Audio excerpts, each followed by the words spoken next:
Lors du dernier comité de pilotage du projet d'aménagement des petits permis forestiers qui s'est tenu le 19 décembre 2013, l'une des recommandations fortes que tous les acteurs du secteur de la filière forêt-bois avaient émise, c'était celle de pouvoir donner au projet d'aménagement des petits permis forestiers gabonais une phase de prolongation. Parce qu'il s'est avéré que le projet en lui-même était un outil fort et un outil important pour les acteurs nationaux, pour leur appui. Donc le ministre en charge des forêts, c'est-à-dire son Excellence M. Gabriel Tchango, à l'attention de l'AFD, avait rédigé une demande de prolongation du projet. Ce qui a été fait, il y a eu un avenant numéro 3 à la convention qui a été signée. Et donc cet avenant donne pour mission au projet d'aménagement des petits permis forestiers gabonais une phase de prolongation de 6 mois jusqu'au mois de juin 2014. À ce projet, il a été assigné une feuille de route. Donc, je vais vous décliner les différentes actions de la feuille de route qui ont été assignées au projet. Il y a principalement 4 actions. La première, c'est celle de pouvoir mettre en place le projet SIPOM. Le projet SIPOM est le projet de sylviculture des peuplements de Koumé dans la zone de Mandji. Et l'opérateur qui a été retenu pour ce projet SIPOM est CBG Mandji.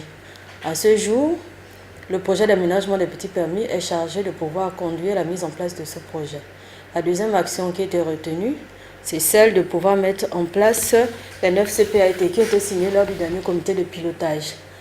C'est-à-dire que le projet d'aménagement des petits permis forestiers doit accompagner les opérateurs nationaux dans la mise en place de ces 9 CPAT, dans la réalisation des inventaires d'aménagement, des assiettes annuelles de coûts provisoires, la mise en place et la rédaction de toutes les études préalable à la rédaction du plan d'aménagement.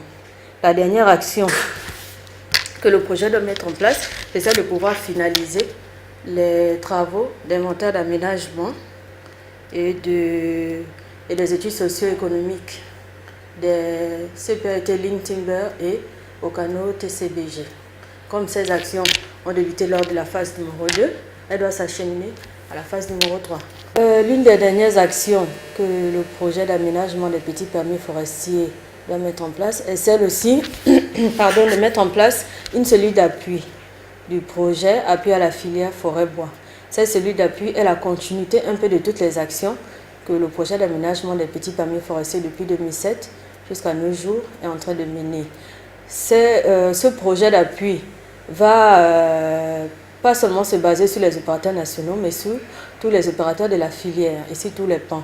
Et ce sera un outil important, un outil à la décision d'aide pour la politique forestière, parce qu'elle sera aussi un outil de veille économique, un outil de conseil aux opérateurs et un outil d'orientation aux décisions prises au niveau du ministère en charge des forêts.